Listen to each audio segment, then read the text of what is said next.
What's up, guys? So, new channel, Carson Thinks Ball. If you follow my other channel, Carson Knows Ball, this is going to be a lot similar. It's just a lot less editing and my raw reactions to games we just watched.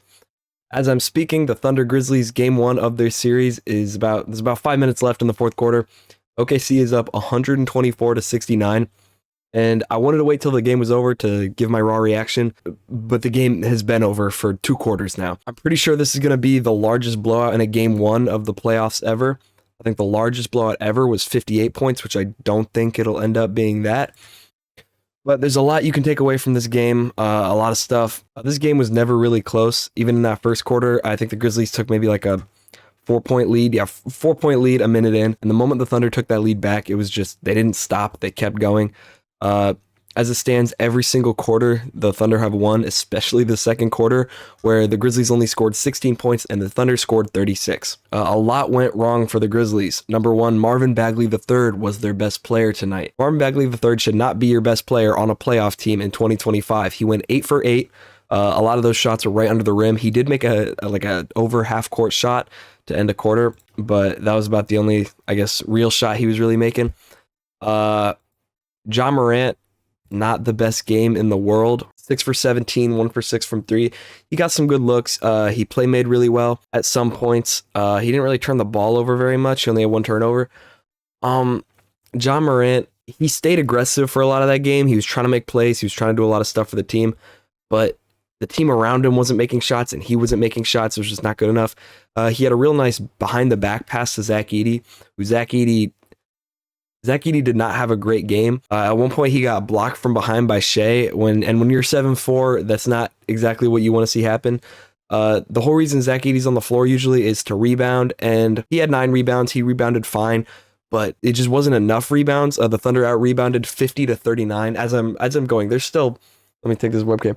I'm watching this game. There's like 4 minutes left, so a lot of these numbers could be wrong, but the bench players are in, so nothing I say about the stars will change. As it stands, the Thunder out-rebounded 50 to 39. Offensive rebounding, it was actually pretty even. As I'm recording this, or as I'm talking, the Grizzlies have 1 more offensive rebound, but in the game, it didn't really feel like that. The reason I think the blowout was so big is the turnover game, the fast breaks, the transitions. The Grizzlies only scored 3 fast break points to the Thunder's 27, which is super surprising because all year the Grizzlies have been predicated on fast break points. All year they've led the league in fast break points, like half their offense is off turnovers, but that just didn't happen today. And like I mentioned earlier with the rebounding, they only had 12 second chance points compared to the Thunder's 17 second chance points. Overall, across the entire board, the Thunder just outplayed the Grizzlies all game. Turnovers, they had 22 turnovers. The Thunder only had 13. Steals aggressively. The Thunder is such an annoying team to play because they have so much ball pressure. Lou Dort, Shea, Jalen Williams, Alex Caruso. Alex Caruso, about like near the end of the first quarter, he got matched on Jaren Jackson Jr. And you would think, okay, that's a mismatch. Jaren Jackson Jr. only scored like 1 point or like 1 field goal off of that mismatch. And I think that might have been his only made shot for the entire game. No, forgive me. Jaren Jackson Jr. made 2 shots this whole game. He went 2 for 13. He only had 4 points. Jaren Jackson Jr. played terribly tonight. And when Alex Caruso is on you, you want to capitalize on that. You want to back him down over and over again. But it just didn't work. The Thunder were so quick and aggressive, and the rotations were good. Hartenstein played really well. He had some really nice floaters to start the game. He really got the momentum building. I think in that first quarter, he might have been the leading scorer for the team. Jalen Williams, the shorter one, he played really good defense. Offensively, he was really good as well. John Holmgren shot the ball really well. It was just a big win by committee thing for the Thunder. Shea went 4 for 13. Shea only had 15 points, which is arguably one of his worst games of the year. He only played 23 minutes because the blowout was so quick to happen. But Shea didn't even have to do that much. He had 5 assists, about his average. His defense was really solid, like the rest of the Thunder team. Lou Dort was a nightmare for Ja. Defensively, Jason Wallace played really well. But the thing is with Shea, it's so scary when the Thunder have an MVP caliber player and then he can have an absolute stinker, a terrible game, and then the Thunder win by 50 points. The whole Thunder roster is so deep because in your reserves you have Jalen Williams, the center, who when he gets on the court, he plays like a mini Jokic. And you have Aaron Wiggins, who can score 20 the moment he gets on the floor. Right now he has 20 points. He's 8 for 15, 4 for 7 from 3. The Thunder, it's such a deep team. You know, shooting the ball, they didn't have some nuclear night like the T-Wolves did the other night. They shot 35% from three. They shot about 50% from the field. So it's not like they were making every single shot. They were making every three. They just played great basketball. They did everything right. They got the rebounds. They playmade a lot better. They had 37 assists as a team. The Grizzlies only had 18. And you look at this and you see the Thunder put up 131 points. Their offense carried them throughout this game, but the Grizzlies only put up 80 points. That is such a low number, especially for the Grizzlies, who are known for having such a fast-paced offense. They're always running in transition and doing everything. But it was so bad because the ball pressure was just, there was so much ball pressure from the Thunder. And then the moment you get around them, the moment you get around Lou Dort, the moment you get around Alex Caruso, which is very rare, you have to meet Chet Holmgren in the paint. You have to meet Isaiah Hartenstein in the paint. I honestly cannot see the Grizzlies taking a game, let alone getting any of these games within 10. It's something about the Grizzlies. I mean, obviously they don't have Jalen Wells. They don't have Brandon Clark. I don't know how much those guys would have changed anything. Jalen Wells might make it a little harder for Shea to score, but I mean, he didn't score well this game and they lost anyway. Brandon Clark, I'm not sure what he would have done. I just don't see the Grizzlies doing anything here. Nobody shot well besides Marvin Bagley. And Marvin Bagley is not who you want carrying you throughout the series. Santi Aldama didn't play well. Zach Edey got bullied so much. There was like 3 straight possessions in like the first quarter where he kept getting fed the ball in the paint. And over again, he fumbled it. I think he maybe scored one, but that was like, he was wide open and his defender wasn't on him anymore. Zach Edey to me is such a hit or miss player because there's some games where he's like the entire team. He's rebounding everything. He's getting all these putbacks. They can't deal with his size. And then there's some games where it's like we saw it against the Warriors where Zach Edey is getting played off the floor. I wouldn't say he got played off the floor because the entire Grizzlies team got played off the floor. So I don't want to pin it all on him. But he was missing so many shots, and you look at him and he's 7'4", and obviously Chet Holmgren's a great defender, but it wasn't even Chet that was like his primary defender. It was Isaiah Hartenstein, and Isaiah Hartenstein isn't terrible too, but Zach Edey just has to be better because a lot of the points that he was missing and he was just leaving out there, he wasn't getting guarded by those bigger guys. It was Shea from right behind him. It was J-Dub right in front of him. You have to be able to score over those guys. And then on defense, there wasn't much he can do. He was Isaiah Hartenstein's man. He was trying to guard him. And in that first quarter, Hartenstein just feasted. He kept making the same floater that he's been doing all year. And Zach Edey had no response to it. He wasn't quick enough on his feet to rotate and get in his way. All in all, this was just a really ugly game. I didn't even mention Desmond Bane. Desmond Bane didn't shoot well either. He turned the ball over a lot. He wasn't making his shots. Nobody on this Grizzlies team was making their shots. Desmond Bane shot 3 for 12. So 3 for 12 with 4 turnovers. So that was really bad also. Zach Edey just couldn't get the passes where he wanted them to be. There's a lot of pick and roll possessions for the Grizzlies tonight where they tried to do pick and rolls, and then when Desmond Bane would try to pass the ball, it would either bang off Zach Edey's head because he wasn't ready for it, or it would just go into the second row of the crowd.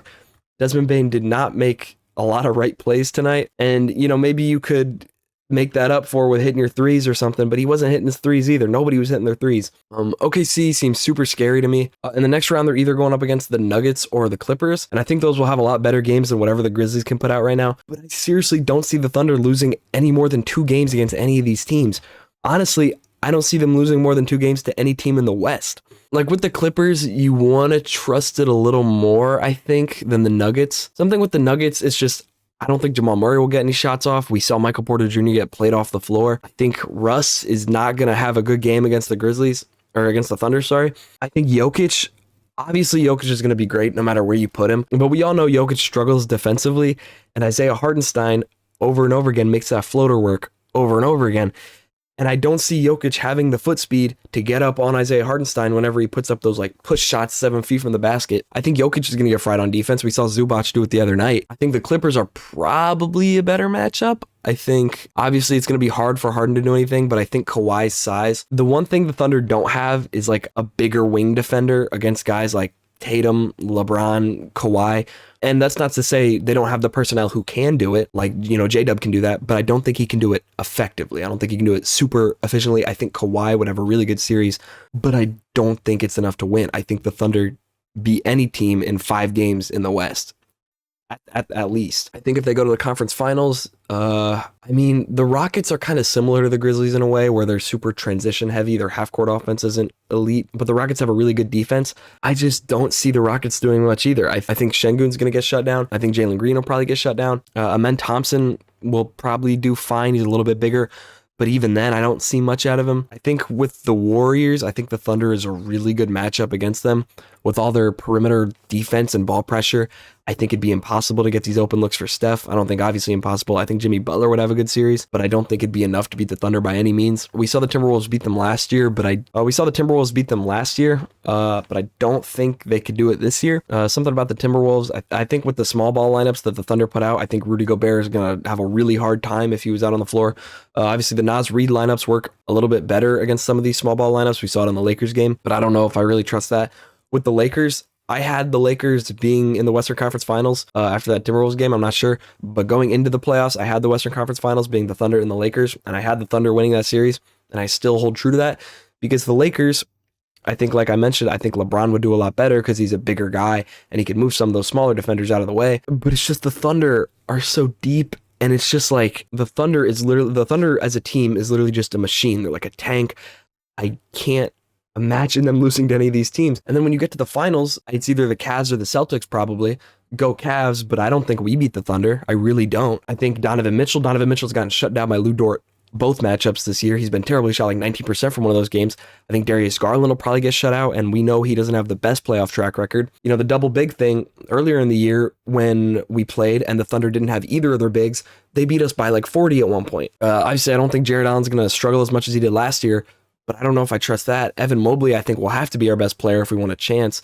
And I don't know if I can see that with Chet Holmgren. I imagine Chet Holmgren will be guarding him. It's just so scary. And then the Celtics, I think the Celtics have the best chance out of any team in the league because Jason Tatum's big, Jaylen Brown's pretty big. I think their three-point shooting, obviously the Thunder are great at shutting out the three-pointer because their ball pressure and perimeter defense is so strong. But I think maybe the Celtics could work around it because they're really good at driving and kicking. That's like their whole offense. And Jason Tatum's bigger, like I mentioned, Jaylen Brown. I think they can probably get to their spots a little better. Jason Tatum has a lot of trouble settling for jump shots a lot of the time. He'll like get in there and then he'll just fade away even though he's like 6'8". So maybe if he could use his size a little more in this series, maybe I think the Celtics could beat them. I think the Thunder win it all. I can't see any team competing with this. There's so much energy. Even the crowd was getting hype, about everything. It'd be the fourth quarter, they're down or they're up like 60 points, sorry. And then the Thunder crowd would still get hype every time Jalen Williams made a three. The crowd was awesome. They probably have one of the best crowds in the NBA, the best fans. But again, I just don't see the Thunder losing to any of these teams. When the Grizzlies, their whole offense is the transition, and that's their whole thing, and they get shut out. They only scored 3 transition points. I'm so terrified of whatever the Thunder is going to do to any of these other teams. Mark Daigneault is so good at what he does, and I just don't think the Grizzlies were meant to beat the Thunder in any of these games. I don't know. I don't think there's a chance the Grizzlies do anything for the rest of the series. I think their season's probably over. Where the Grizzlies go from here, I have no idea. They made it clear they wanted to keep Ja Morant. I thought Jaren Jackson Jr. had a really good season, but his playoff game today was terrible. I hope he can hopefully turn that around, maybe use that mismatch against Alex Caruso a little better. Maybe he can navigate that better, but I really don't know what's next for these Grizzlies. Anyways, that's just my raw reaction. I might make a more edited video, a more sound one where I'm not just complaining the whole time. I might put that on the main channel, so I hope you subscribe there, and I hope you subscribe to this channel for more of these playoff videos. Thank you for watching.